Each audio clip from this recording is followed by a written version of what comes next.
to the next episode of Joe and Gord's OSINT podcast. I'm totally kidding. We still don't have a name for this yet, but with me in my office is my American Bulldog Gord. With me virtually is Brent White and Tim Roberts. They are covert entry specialists with Dark Wolf. They also run wehackpeople.com, and I know the two of them from the OSINT world, the social engineering world, and the conference circuit. So welcome, gentlemen. And Brent. Thanks for having us. My pleasure.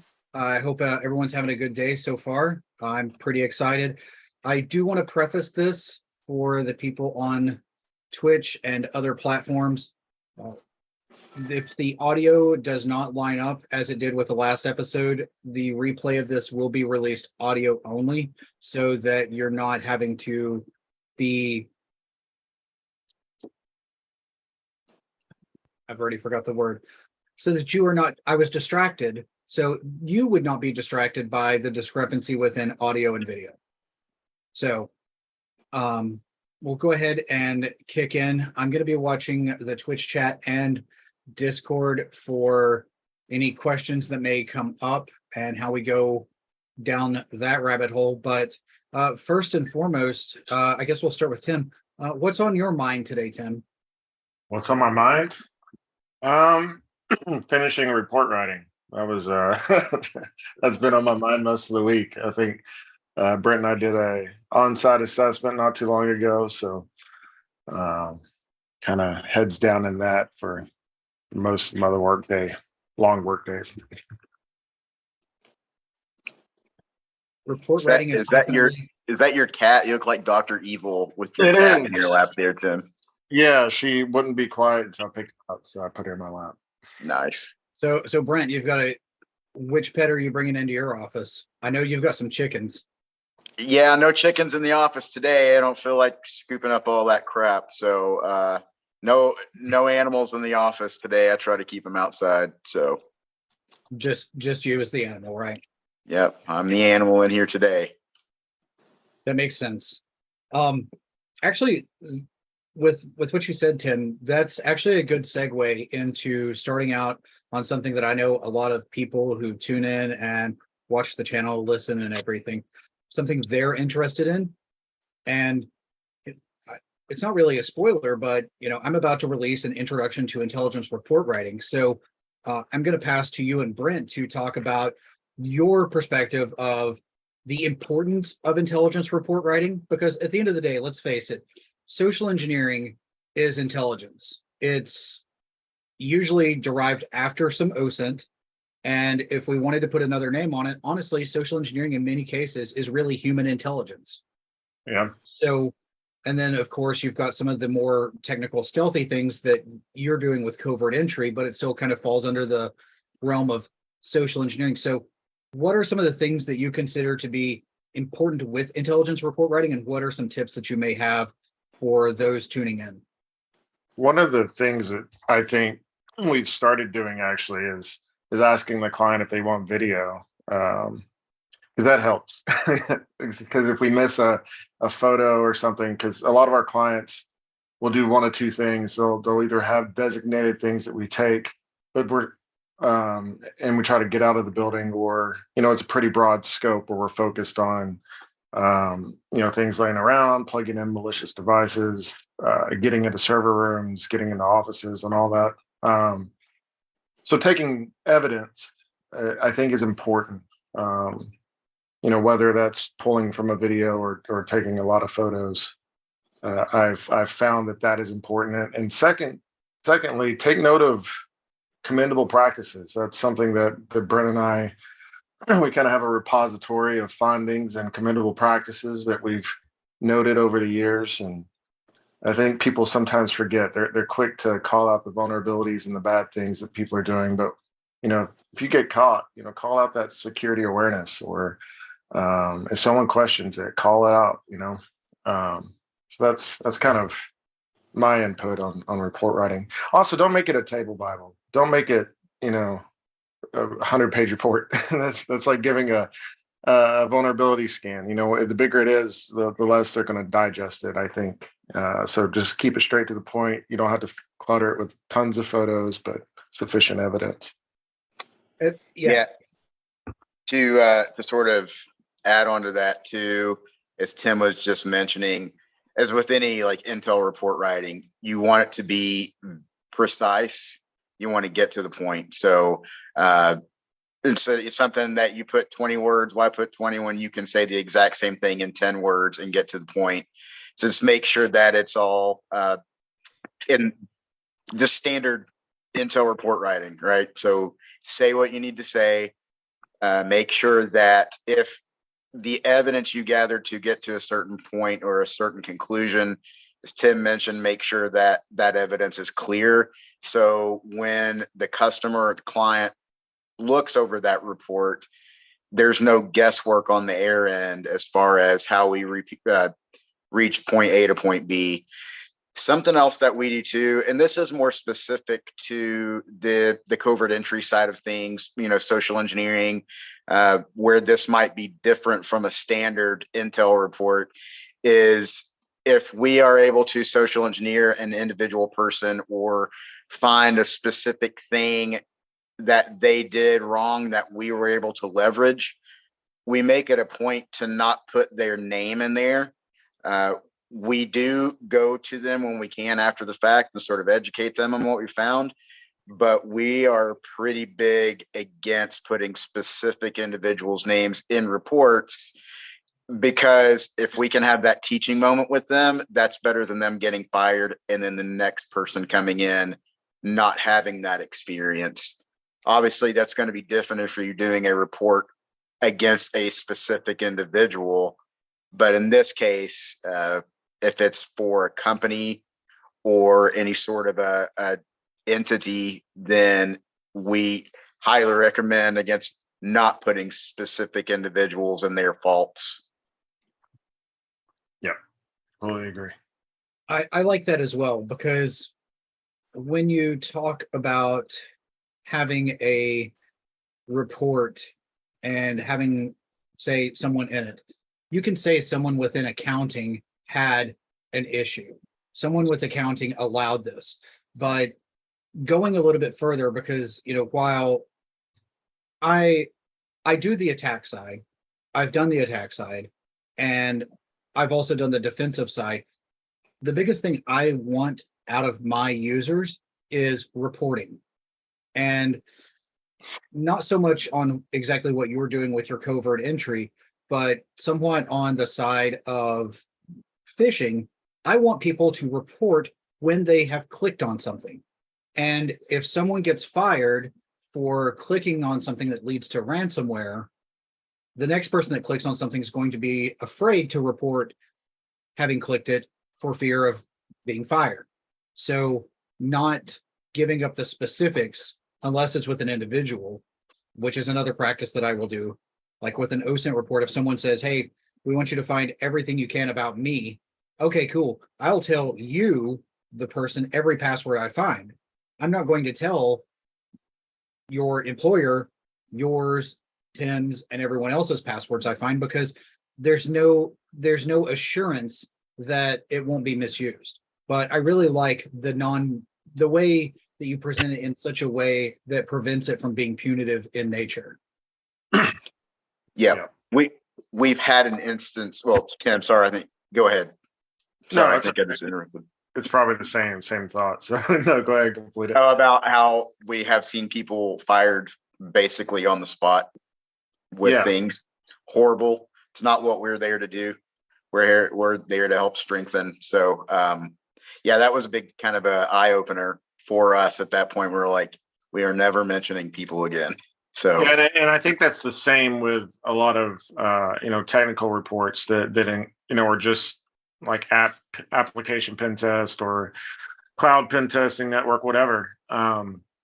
Nobody likes to see when stuff gets called out or see their stuff get exploited, whether it's on a physical or a social or technical vector. I think they find someone to blame you know, and then in this industry, I think all of us know that the CISO is often, um, you know, their head on the block when someone fails, and I don't think it should ever be looked at as failure. And I think as professionals, we need to encourage our clients that, you know, we're here to help, and that includes the technical people, because they're the ones that, you know, whose heads are on the line oftentimes, the network engineers, the developers, the building manager, the maintenance, you know, or the receptionist even. Absolutely.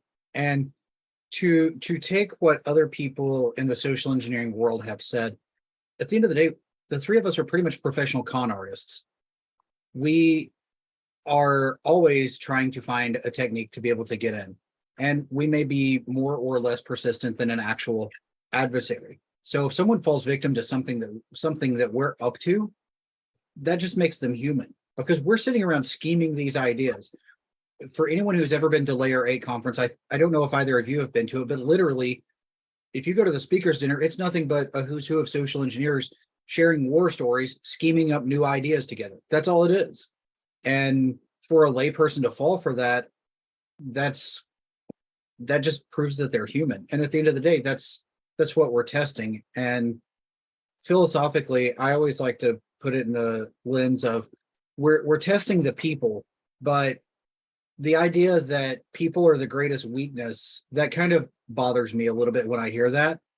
People are a weakness, but at the same time, the three of us also have technical enough chops to understand that there's one or more people, up to a whole team of people, that should be building their defenses for these scenarios when something goes wrong, when something gets plugged in, a Hack5 product gets plugged in, or we get access to a certain part of the building, or we have a successful phishing engagement that has something attached to it.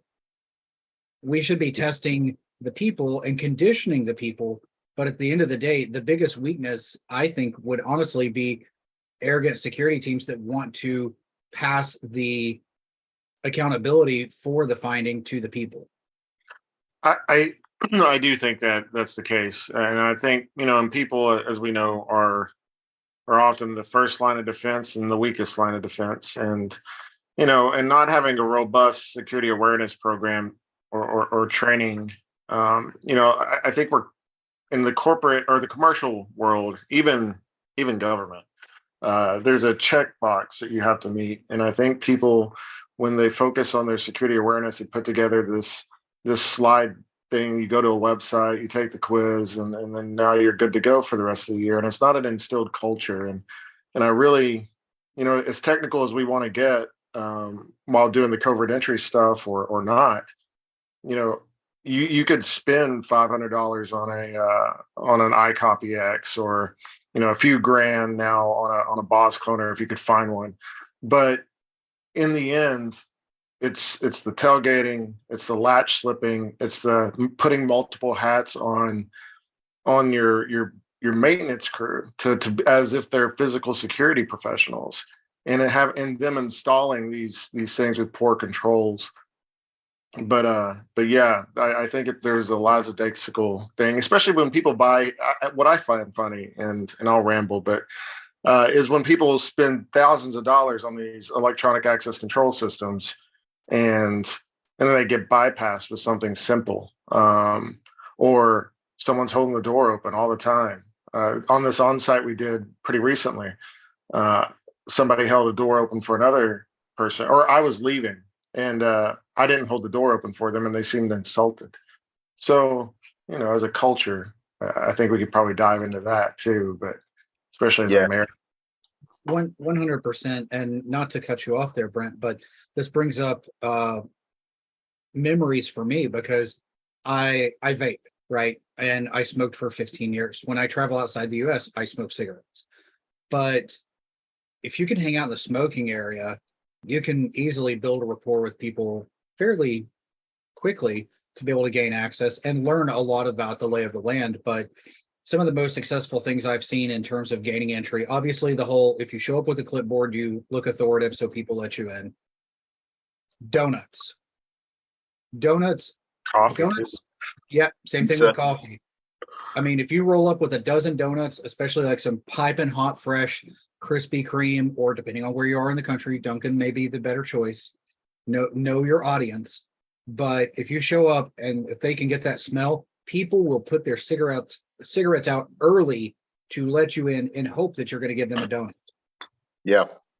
So that is a great point, and it's actually every single time we've had an assessment where there has been a smoke area, whether we had other points of entry or not, we always make it a point to utilize that at least once or twice to prove the point, right? So kind of going back to, wrote a couple things down here.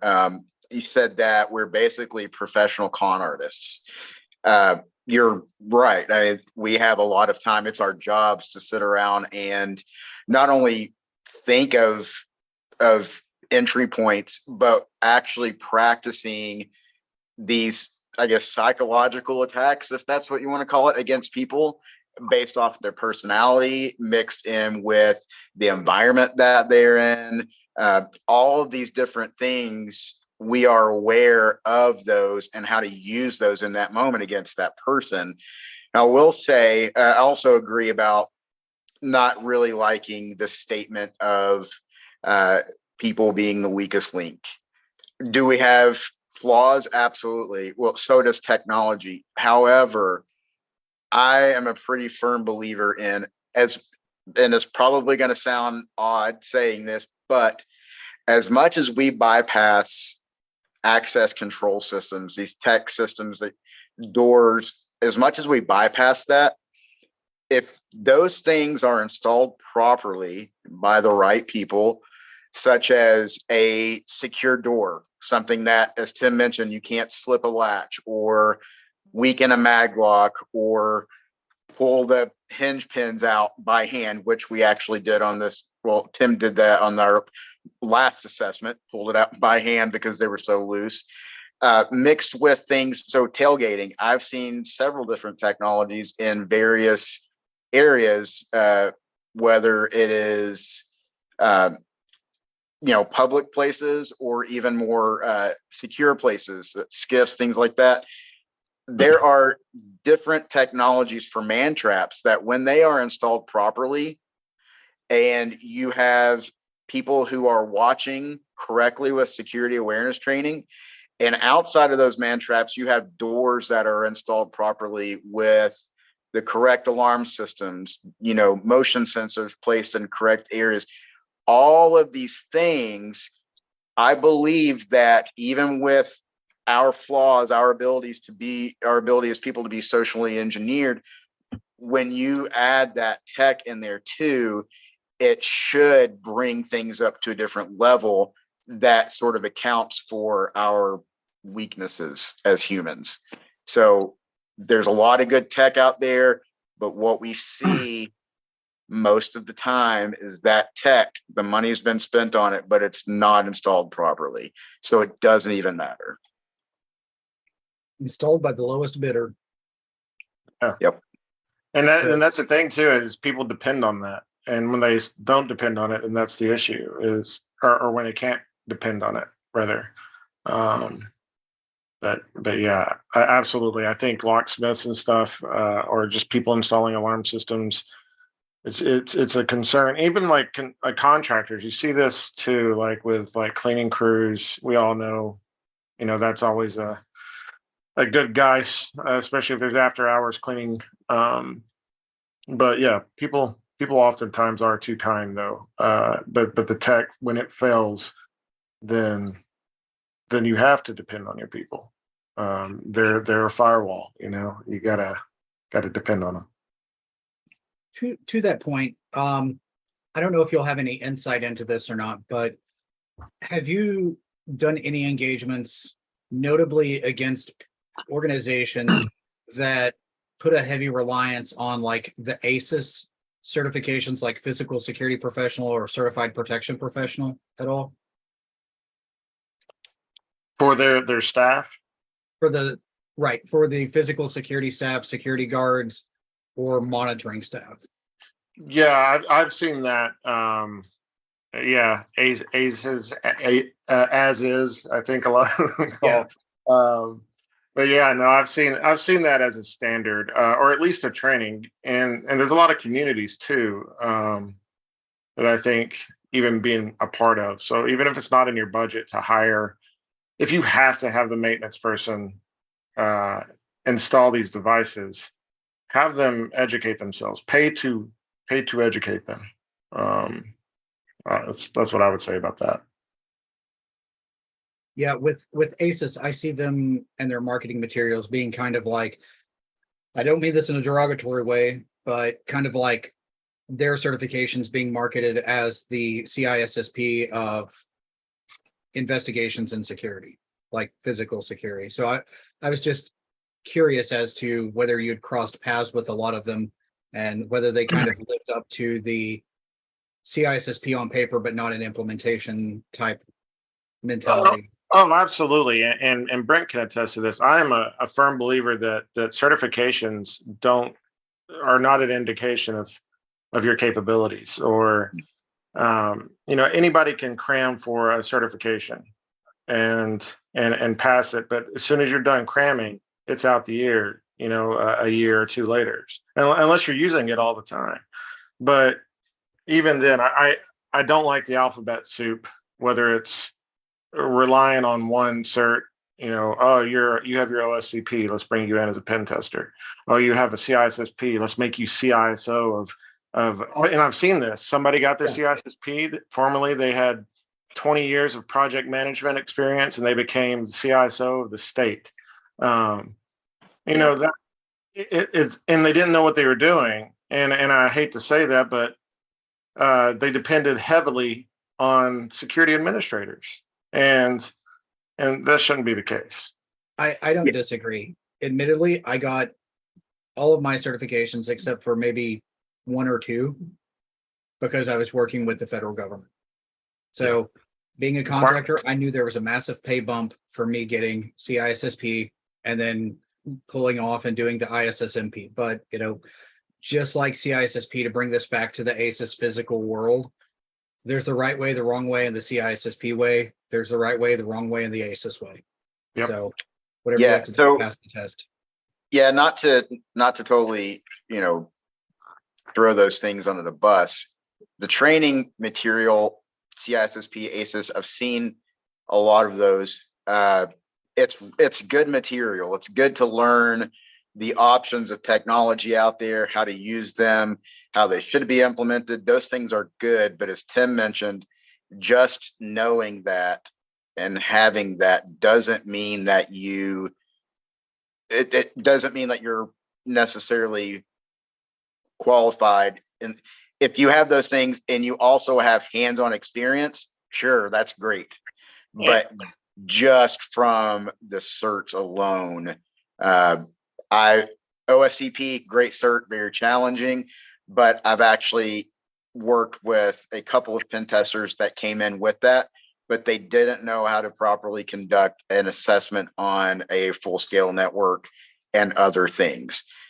They learned it, but again, hands-on experience.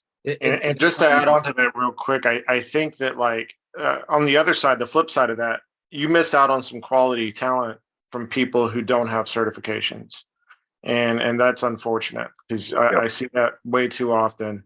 You have to have this certification to do this. Yeah, the DoD requires, certs. The government requires different certs, and that's a baseline. I understand if there's a baseline, you need your Security Plus or whatever to meet it. I totally understand that, but to depend entirely on that and be the de facto, it's too dynamic of a field, I think, especially when it comes to people and access controls. It's too dynamic of the world sometimes to try to standardize certifications. Can you tell that we've talked a lot about this, Joe? We've sort of ranted to each other about this several times. I want to think that we've had this conversation in person as well. This sounds like something that we had early in the evening at something like NOLACon before we hit bourbon, or maybe after we hit bourbon and we were really had the truth serum going. But I mean, I'm going to parrot exactly what I said in the last stream with Ray Bango. You know who doesn't have all of these certifications? The Criminal. adversaries. Yep. Absolutely. Yep. Yeah, you hit it on the head. I love that. I'm going to steal that from you, Joe. We're going to put that in our slide deck. Go for Stolen. it. I'll give you another one too. And this one's more along social engineering. So I had a spirited discussion with someone, another social engineer, that basically said that they would target someone's personal social media, their personal email, their personal phone accounts. I objected to this. Before I provide my rationale, what are your thoughts on that? If it's okay, just to clarify, is it for, it's an assessment against a company? It's trying to gain access to a company. Okay, so I am completely against that. If it's for the company, you go after that. If they have assets within the company, work email, work phone, sure. But if it's a personal device, that's a whole other level. Now you're starting to look at potential lawsuits. You've got access into things that you are not covered under with rules of engagement between that client. I think same thing with personal emails. I'm completely against that. Yeah, and admittedly, I have, I make fake Facebook accounts, like burner accounts, and try to engage on the page of the company, whether that's LinkedIn or Facebook or something. But yeah, no, I agree. I think going after people, it's like, for example, finding a personal device that's left on a desk or in an office, and you think it's part of it's part of the engagement. So you boot up a bootable USB and you discover, hey, this is a personal laptop. It's not encrypted. It's got other stuff. You cease. You stop. The same thing for a network test. You find someone's Gmail account. You don't go and test to see if their Gmail account password is the same as the one you compromised. Like that's going, I think, outside of, like Brent mentioned, the rules of engagement and the scope of trust. And that's my exact thought as well. The only caveat that I would provide to that is we have a lot more of the workforce being remote only. Companies are no longer issuing phones as often as they used to.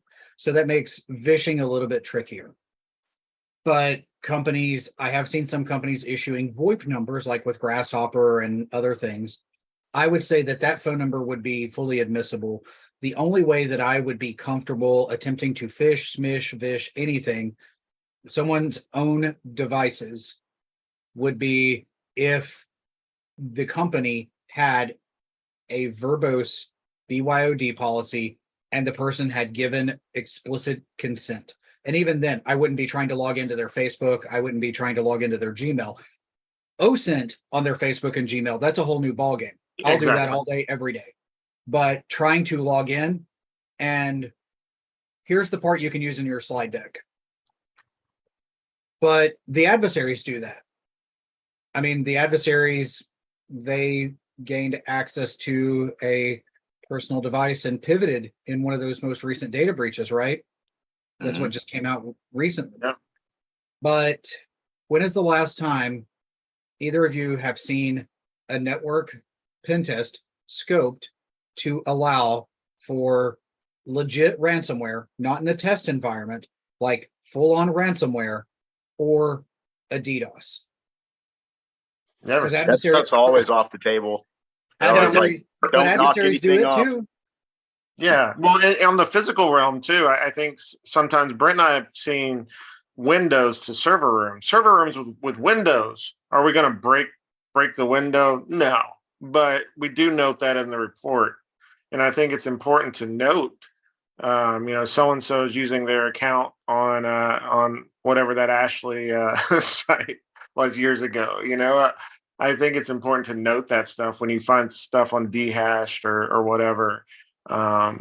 Because they may be, a lot of people use the same password, unfortunately, and on a network level. And that's exactly why, like, if I submit a report to a company, I will say the following people need to change their passwords, or you should not allow these passwords for anyone. I will not put two and two together. if someone wants to go do that extra effort to find out which person's using which password, they're going to do that malicious stuff either way. As soon as they read the report and see that I use dhash, they're going to log in and look anyway. And one, a good point too. I think putting in back to report writing, putting in passwords like the complete passwords, I don't encourage, because you never know who's going to get eyes on that report and how long it's going to take them to remediate anything. So, make sure that you obfuscate at least a portion of the password. But yeah, I just provide the hashes for that matter. There you go. Yeah. So from the chat really quickly, the real B&E A to Z, I'm assuming breaking and entering. It's great that you point out what goes well. When caught, do you get a chance to ask them why they decided to do the right thing to catch you? Is it really training, the culture, or X that drives them to do the right thing? Yeah, I can kick this one off real quick, Tim. I just have a short answer on that. So the few times that people have came over to us and approached us, we've been pretty successful with sort of getting them to write it off. The two times that I personally have been stopped, one, the security guard was alerted by the client as I was going to the site because I was successful at their first building. So that one, he was pretty upfront after talking after a couple of minutes and straight up told me, point of contact called him and notified him I was on the way because they didn't want to be embarrassed, I assume. The second time that I was caught and I wasn't able to work my way out and I finally was like, okay, here's what I'm doing. The only answer really that the person gave me as to why was really because it was kind of bad timing on my part. They were bored. They didn't really know, like they didn't really notice me and they just wanted to come talk to me because they didn't have anything else to do.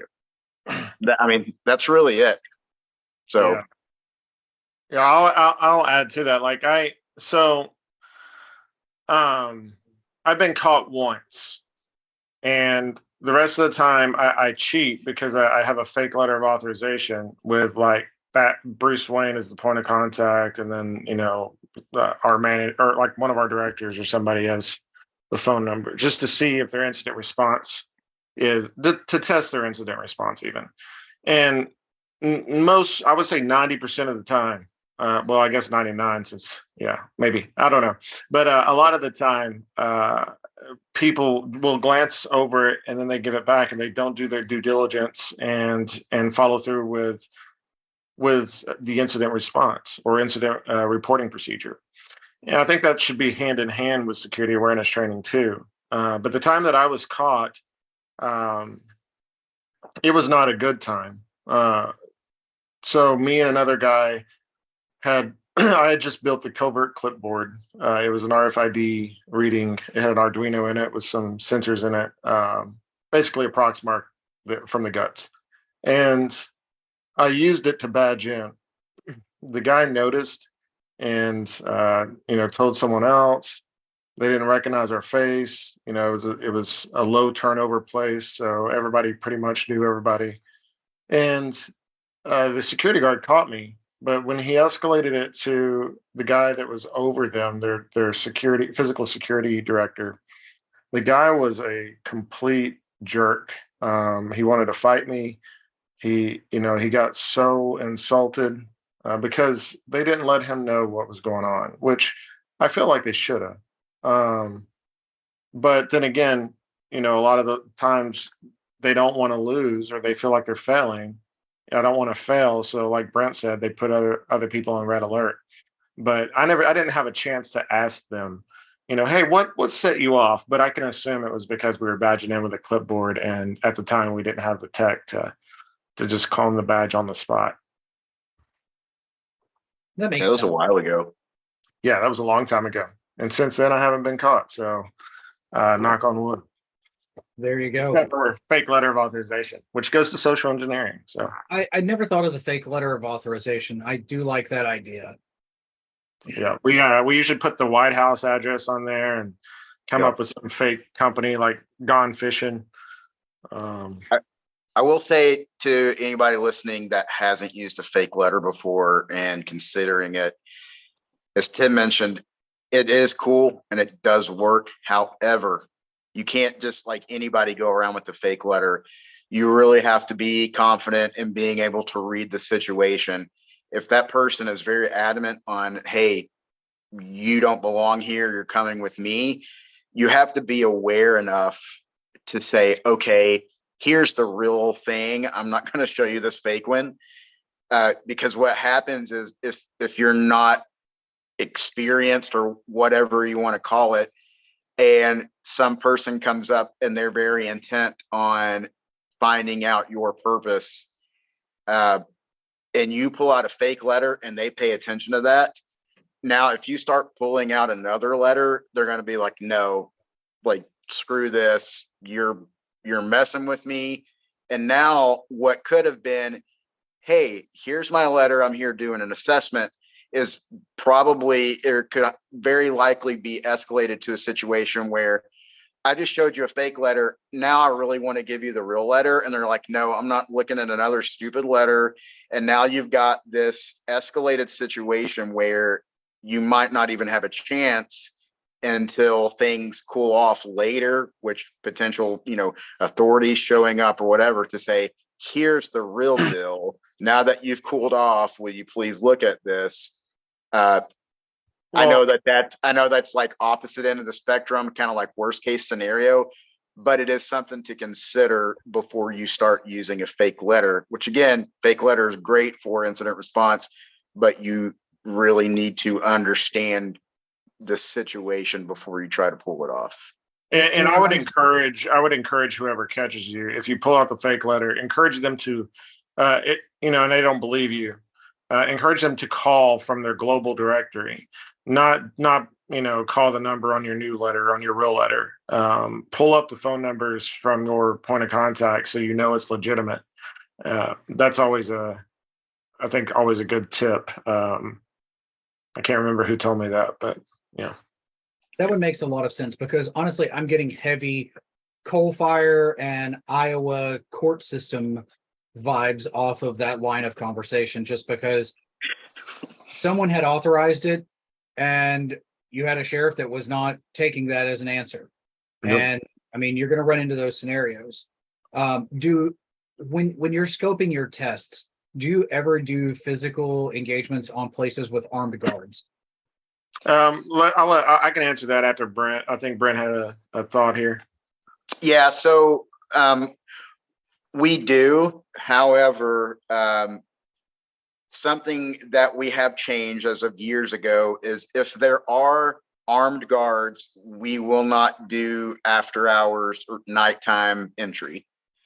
If there are armed guards, we keep it to daytime, and we make sure things are very specific on our letter, and then other things too, which I think Tim's probably about to say. So, well, don't use a fake letter of authorization when there's armed guards. I don't encourage that. There's too many trigger happy security guards out there waiting for an opportunity. Oh, there's espionage going on, and then they feel like they're stopping somebody. You don't want that to happen. Military bases and stuff like that is a completely different ballpark, and I think you have to really consider that, and you can't be as persistent, I think, or tenacious. I think sometimes when the times we're able to talk our way out of it, we haven't had to exert too much tenacity, but there are times I've heard of other social engineers and security professionals who get angry, or they start yelling, or they raise their voice, and now they've not only, their suspicions are already high. Now you're trying to intimidate them. Yeah, being angry in a rush or something works, but you get more honey with what is it? You attract more bees with honey. Be kind. Oh yeah. And people will tend to try to, connect with you. And I always like telling this story. I'm not going to go too far into it, but telling a security guard, hey, yeah, these cameras, we're trying to upgrade your systems. And then they're saying, oh yeah, this and this and this and this sucks.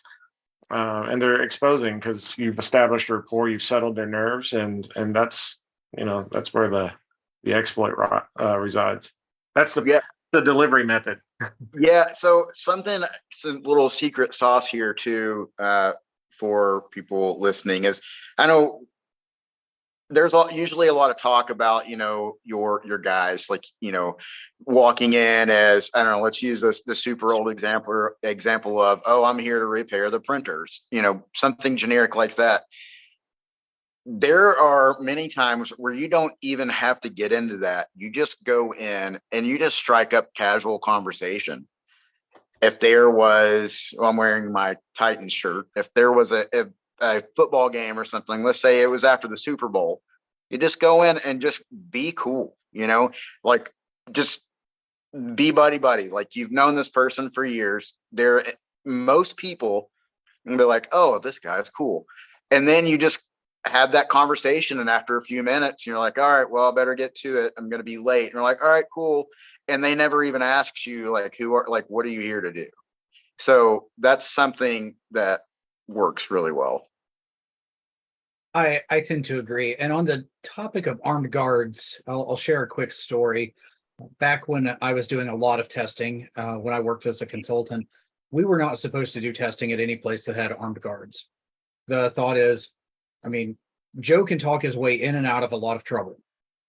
I can't really negotiate the idea. Like, it's hard to reason and negotiate with a metallic mechanical assembly that's going to lob projectiles at me at a high rate of velocity. Yeah, it's not worth it. Move faster, Joe. I know. Which I'll get into that in a second. Because I did a little bit of OSINT before this episode. But with that, I did an engagement against someone. I was able to get into their inventory area. I was able to get about $26,000 of goods, stuff it in my back pocket, and I had 1 foot out the door, and then I hear the cock of a gun and freeze. And I look up, and there's 3 handguns pointed in my face. And what I did is my security point of contact there, he was about 6'5". He wore flip-flops and shorts year round. Everybody knew him. He was trailing me about 6 to 10 feet behind me. So he rounded the corner. He saw it. He was actually the one with the letter. So he whipped out the letter, got everything calmed down. I took the rest of the day off. And then I waited until the salesperson that sold that engagement was within earshot of the owner of the company when I verbally accosted him for it in the break room. Yeah. Long story short, though, he didn't get fired. He got promoted. Wow. Promoted out of it. Yeah, we definitely don't encourage that, and also we don't encourage trying to run away either. Because you could be a parkour guy, and it's you still don't want to be jumping out windows and shit. Yeah. Well, to that end as well. Even if I'd had the letter in my back pocket, if I went to reach for it, what are they gonna like? That right there, you've just incited the ability. Yeah, you got to tell them, hey, get this out of my pocket, please. Yeah, exactly. But another funny story, it's a little bit closer geographically to the two of you. I was doing an engagement. It wasn't like a true physical test. It wasn't a true social engineering test. It was somewhere in between. I just would walk into various departments of the company. In this case, it was accounting.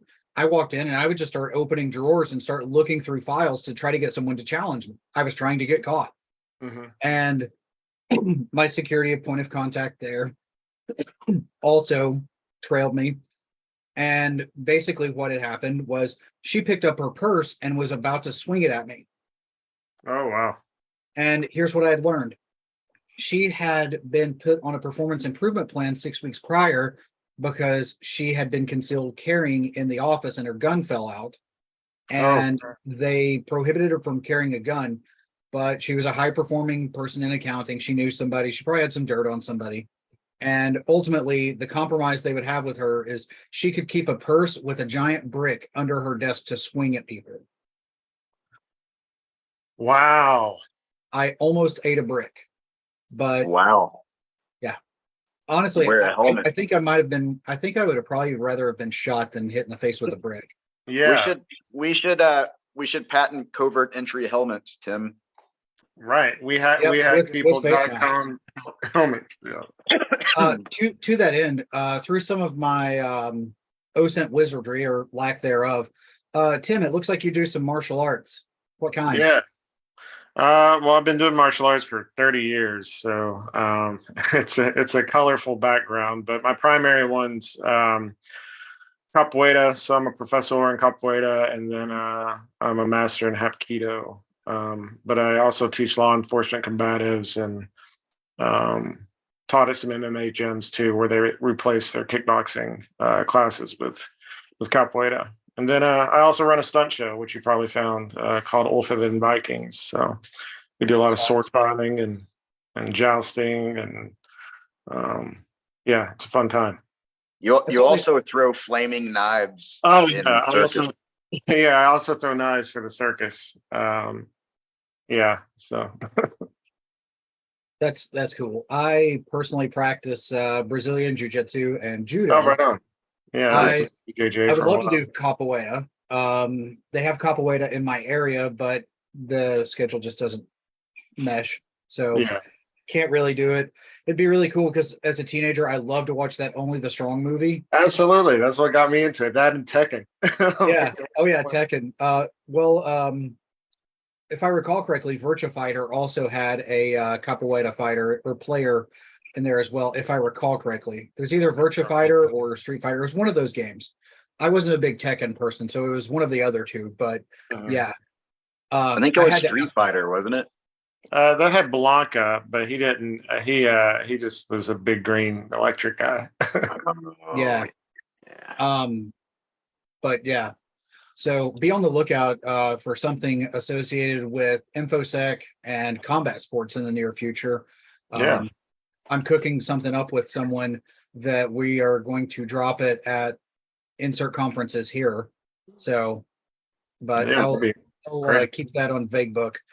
Um, we've got about 12 minutes to go. So I'm going to turn it over to you all and, share whatever wisdom you have, ask whatever questions you might want to ask my way. I'm not seeing anything in the chats. So, we can freestyle it for a little bit as well, just to make sure that we're cognizant of your time. Well, I would like to do some shameless pitching here.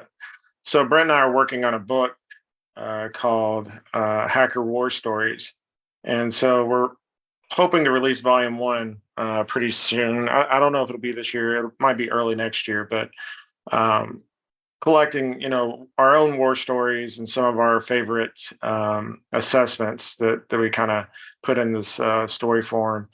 And yeah, so be on the lookout for that. That's something we've been working on for a while. Oh yeah.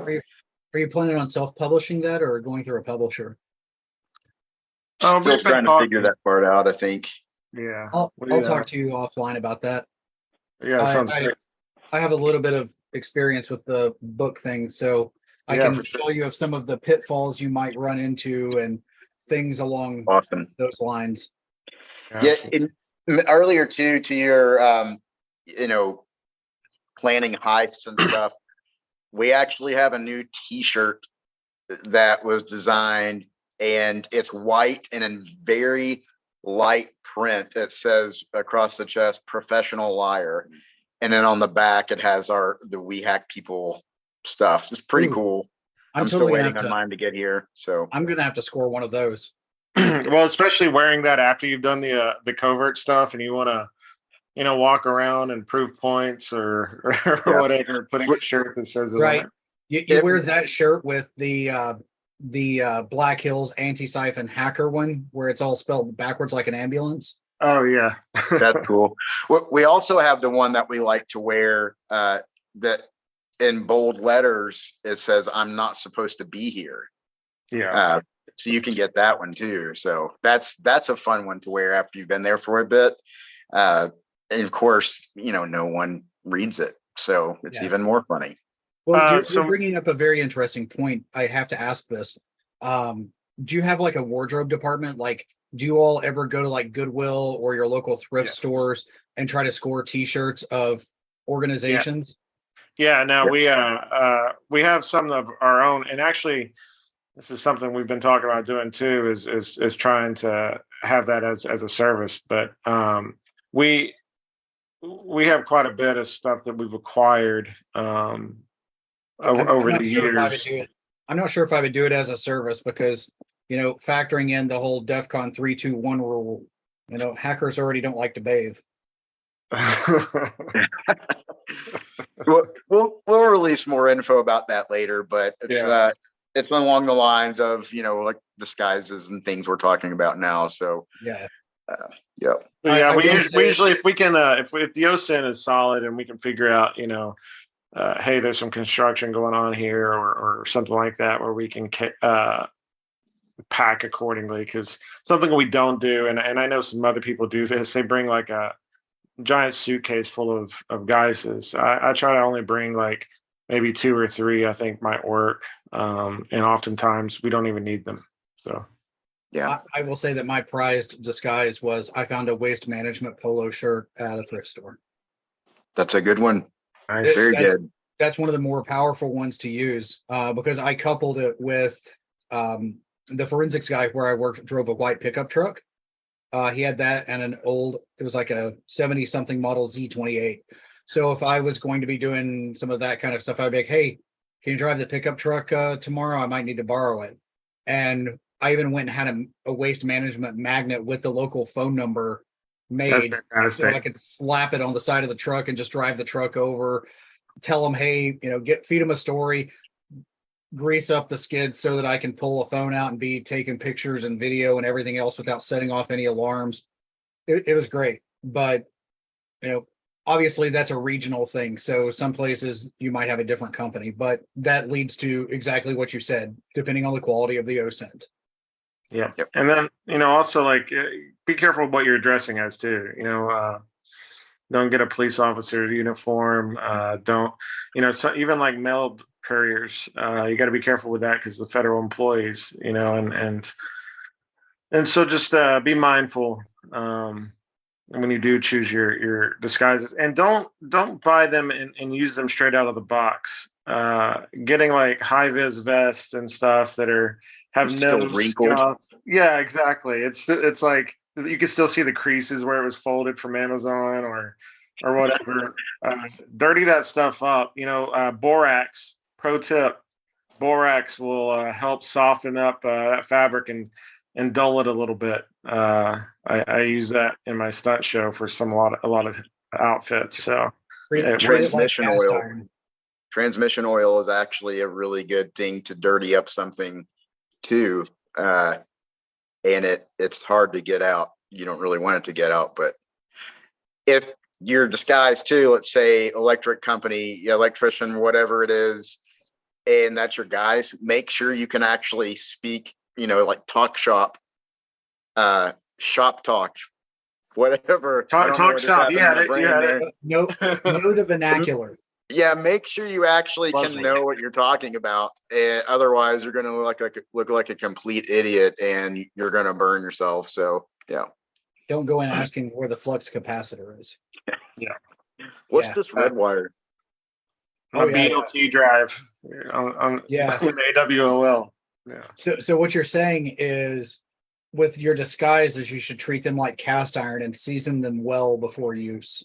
Absolutely. Get some stickers, like Makita stickers and stuff like that. Put it on a toolbox or a bag or don't ham it up like a DEF CON bag, but like Right. Like put some of that on there. Milwaukee, all the big tool companies, Yep. something to Yep. that effect. Put some flair on it, but don't go full on Ric Flair. Exactly. Yard sales are great to find things. They're aged. They've clearly been, loved a lot. So the work's already done for you there. So Yeah, we did an assessment once where Brent was part of building management because the target was renting the building, and I was an electrician. and we went in either do the electrician or fire suppression system inspector, and he's escorting me, and I'm installing wireless access points and other things like that while he's because everybody sees a guy in a fancy outfit, leading another dude who's there with a high vis vest and a helmet and a clipboard, like you said. That's worked for us a few times in the past.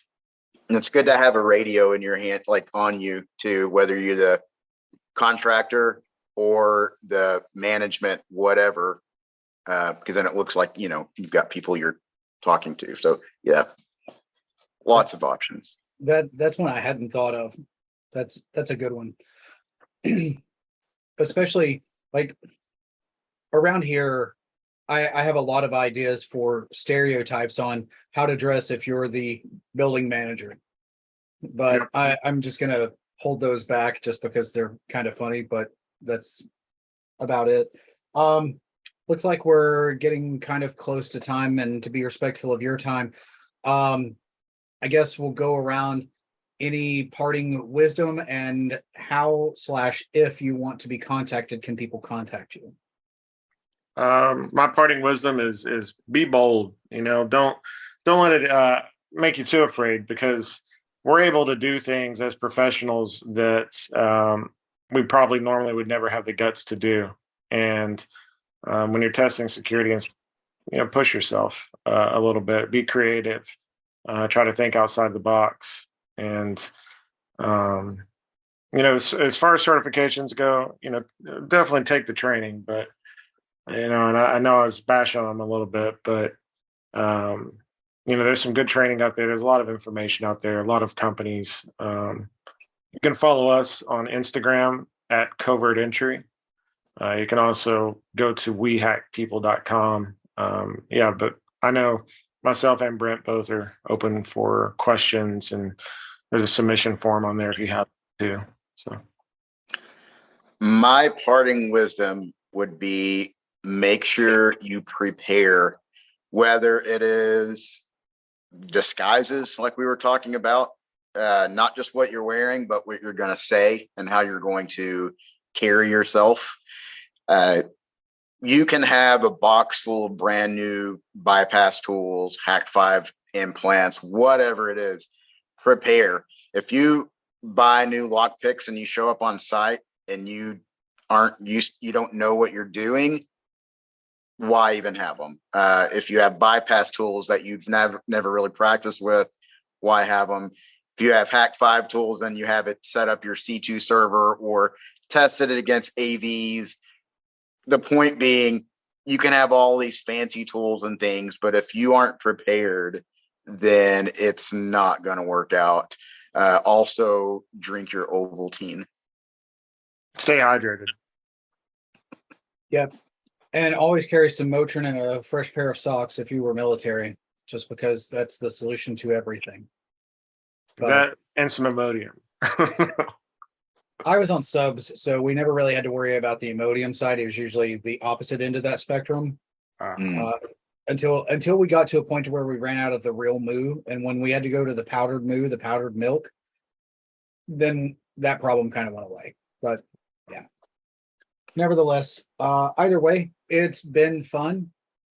It's definitely been very eye-opening. I hope the viewers live and on replay get value from it. If you have any questions, reach out to Brent or Tim or myself as appropriate, and we'll talk to you soon.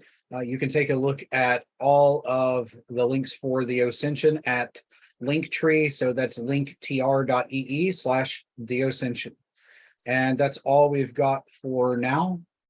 With that being said, we'll see you next time. If you are interested in on-demand training, check out the OSINT Academy. We currently have 3 courses available. You can bundle all 3 of those courses or 2 of those courses. We have replays of webinars as well as a lot of free content. Visit academy.theoscension.com. If you're interested in purchasing courses from the OSINT, you can do so in a variety of ways. The easiest way is the Oscension store, which is at theoscension.com/courses/store. You can purchase bundles, individual courses, and placeholders here.